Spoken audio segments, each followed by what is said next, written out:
My family told me to stay out of the wedding photo.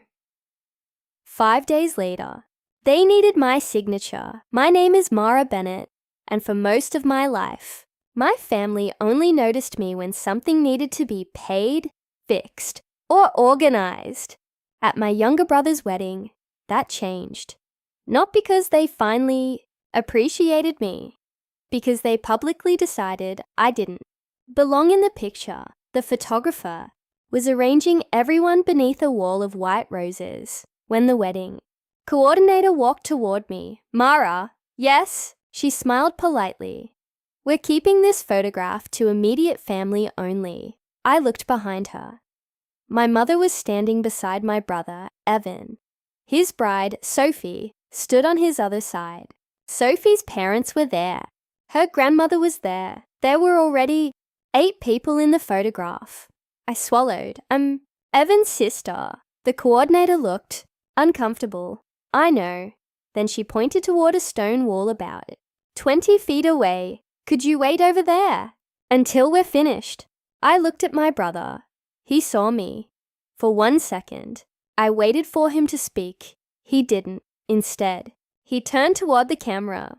Okay, everyone, let's get ready. That was the moment something inside me went completely still. I didn't argue. I didn't cry. I didn't ask why.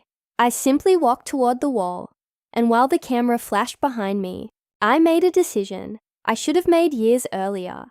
I was done being the person who stood behind the picture while everyone else smiled. What they didn't know was that I had brought a wedding gift worth $10,000, and before that night was over, I was going to take it back, but the envelope wasn't the real reason I was leaving. 5 days later, my brother would sit across from me at my kitchen table and place a contract in front of me, and this time, he wouldn't ask for a gift. He would ask me to put my house, my credit, and my future behind his name. My name is Mara Bennett. I'm 36 years old, and I run a small bookkeeping company in Cedar Falls, Iowa. There are 4 people who work with me. We have 3 computers, 1 old coffee machine, and a printer that jams whenever someone is in a hurry. It's not glamorous, but it's mine. I built it slowly. I didn't inherit it. Nobody gave it to me. I built it after years of working, late nights and saving every dollar I could. Mamya. Father used to say, Mara, money doesn't care how you feel. It only cares whether the numbers add up. I never forgot that. Unfortunately, I didn't apply that rule to my family. My younger brother, Evan, was 7 years younger than me. Where I was quiet, he was charming.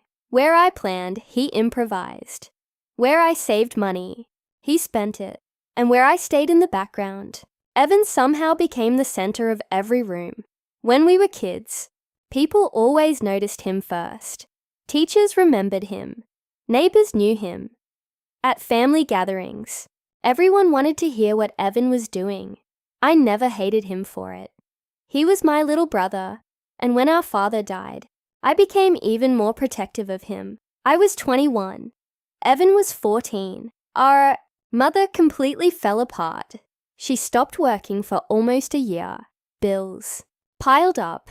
The house needed repairs. Evan needed school, clothes, books, sports equipment, and eventually college tuition. So I stepped in. I worked 2 jobs. I paid bills. I bought groceries. I helped Mom get through the worst year of her life, and I paid for Evan's needs without keeping score. At least, that's what I told myself. Years later, I realized I had been keeping score. I just didn't know it. When Evan was 29, he came to my apartment with an idea. He wanted to start an event planning company. He had no real business experience, but he had confidence. He showed me a presentation on his laptop. Luxury events, corporate parties, weddings, private celebrations. He called the company Everlight Events. He needed $18,000 to get started. Asked him if he had a business plan. He said yes. I asked about projected revenue. He had numbers. I asked about expenses. He had estimates. I asked about repayment. He laughed. Come on. Mara, you're my sister. I should have stopped there. Instead, I transferred the money. I made him sign an agreement. He promised he'd pay me back, for a while. He did. Then the payments became irregular. Then they stopped. Whenever I mentioned it, he said, business is growing, and because he was my brother, I believed him. Then he met Sophie. Sophie was smart, beautiful, ambitious, and obsessed with appearances. She didn't dislike me. She simply didn't understand why I didn't care about looking successful. At their engagement dinner, Sophie asked about my company. When I told her I handled bookkeeping for local businesses, she smiled. That's so practical. I knew exactly what she meant. Not glamorous, not impressive, practical. I smiled anyway, because I had spent my whole life being practical. When Evan announced the wedding date, I was genuinely happy. Then he asked me to help with the finances. Agreed. Of course I did. I created vendor spreadsheets, tracked deposits. I negotiated contracts, caught a mistake in the venue agreement. That could have cost them nearly $5,000. Evan called me a lifesaver. Then he asked for another $12,000. The venue needs a final payment, he said. I stared at him. You still owe me money. I know. Then, why are you asking me for more? He sighed. Because you're the only person I can count on. Those words worked. They always did. I transferred the money.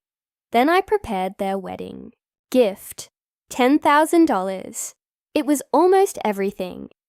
I'd saved for a future office expansion, but I thought, this is my brother. This is his wedding. This is family. I put the money into a cream-colored envelope on the front.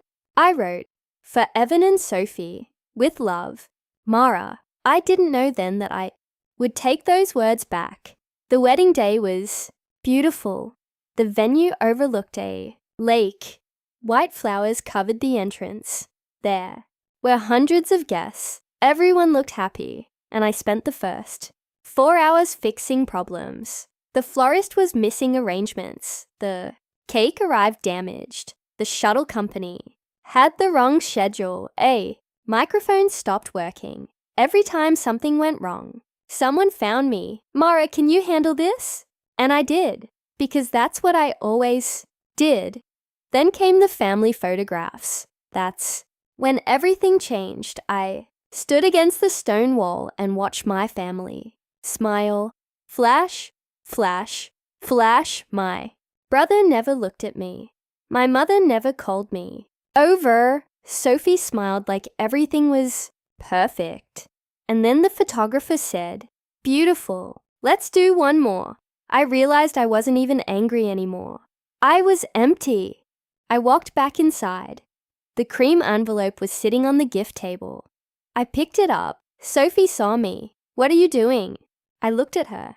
I'm taking this back. Her expression changed. Why? I answered quietly.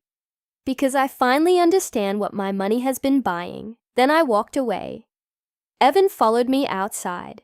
Mara, wait! I stopped. He looked embarrassed. You can't leave like this. Why not? Because everyone is watching. I almost smiled. That's the problem, Evan. He stared at me. For once, I'm not going to worry about who is watching. Then I drove home. The next 3 days were horrible. My phone wouldn't stop ringing. Mom called. Sophie called. Relatives I hadn't spoken to in years suddenly had opinions. One cousin texted, "You ruined your brother's wedding." Another said, "You should be ashamed." Nobody asked what happened. Nobody asked why I had been excluded. They only cared about how my reaction looked. Then, 5 days after the wedding, someone knocked on my door. It was Evan. Mom was with him. Evan carried a black leather folder that told me everything. They weren't here to apologize. They were here because they needed something. Sat around my kitchen table. Evan opened the folder. We found a property. I looked at him. What property? The old Harrison building downtown. He explained the plan. Everlight Events would rent it for 7 years. They would turn it into a luxury event venue. The business could become huge. I listened. Then he slid the contract toward me. At the bottom was a signature line. My name. I looked at it. What's this? The landlord wants a personal guarantor. I looked up. Evan smiled. You're perfect. I almost laughed. Perfect for what? For backing me. My mother leaned forward. Sweetheart, you're not actually paying anything. I looked at her. If he defaults. She didn't answer. I looked at Evan. If the business fails. He looked away. Then we'd work something out. No, he frowned. What? No, Evan. I pushed the contract back. I'm not signing it. His face changed. You can't be serious. I am. But you're my sister. I stared at him. Was I your sister when I paid $18,000 to start your company? Silence. Was I your sister when I gave you another $12,000? Silence. Was I your sister when you stopped paying me back? Nothing. And was I your sister when you told me to stand against a wall while everyone else took the family picture? My mother whispered, Mara, that was just a photograph. I looked at her. No, Mom. It was a message. Evan stood up. You'd rather protect your money than help your own brother. I reached into the drawer beside me. Then I placed a document on the table. The original loan agreement. I had highlighted the outstanding balance. $3,400. Evan stared at it. I thought that was forgiven. No, you never said anything. I asked you 12 times. He couldn't answer. I continued. You didn't forget the debt. Evan, you forgot that I was keeping track. Then he did something I never expected. He became angry. Not embarrassed. Not ashamed. Angry. You've always done this. I stared at him. Done what? Made everything about money. I shook my head. No. You count every dollar. Because you never counted any. He slammed his hand on the table. You think you're better than me? No. Then why won't you help me? Because helping you has never made you stronger. He stopped. I continued. It has only made you more dependent on me. My mother started crying. You, two are family. I looked at her. I know. Then, I said the hardest thing I'd ever said to my mother. But being family doesn't mean I have to destroy myself to keep someone else comfortable. The room became silent. Evan looked at the contract, then at me. You really won't sign? No. He slowly closed the folder. My mother stood. I don't know how you became this cold. That sentence hurt. But I didn't take it back. I'm not cold. Mom, I'm finally tired. They left. I closed the door. And for the first time in years, I didn't feel guilty. I felt free. The next month was difficult. Evan's business struggled. The lease fell through. He had to cancel several plans. He eventually moved Everlight Events into smaller rented spaces.